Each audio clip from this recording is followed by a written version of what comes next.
દાહોદના ફતેપુરામાં વિકાસના દાવાઓ પર સવાલ ઊભા કરતી ઘટના સામે આવી છે। અહીં માત્ર 15 દિવસ પહેલા બનાવવામાં આવેલો આરસીસી રસ્તો તૂટી જતા તેની ગુણવત્તા અંગે ગંભીર પ્રશ્નો ઊભા થયા છે। રસ્તામાંથી રેતી, કપચી અને સિમેન્ટ અલગ પડી જતા ગ્રામજનોએ નીચી ગુણવત્તાની કામગીરીનો આક્ષેપ કર્યો છે।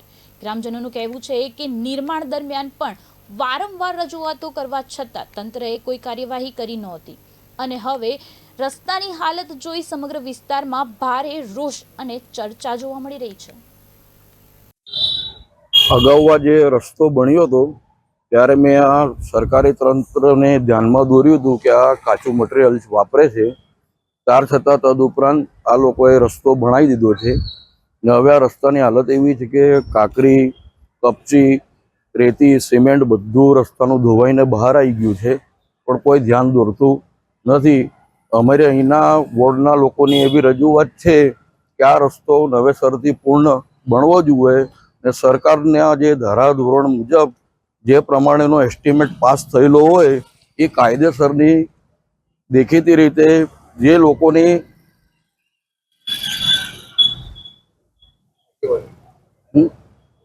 લાંબા ટાઈમ પછી બી આ રોડ બન્યો છતાં બી રોડની પરિસ્થિતિ એવી છે કે 15 દિવસ બી નથી થયા ને રોડ આખો પૂરો થઈ ગયો છે।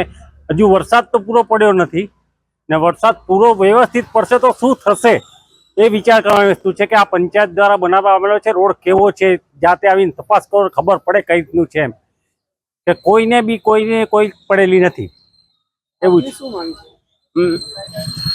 તો વધુ વધારે પડશે બધું ધોવાઈને નવડું થઈ જશે। રમેશભાઈ પંચાલ।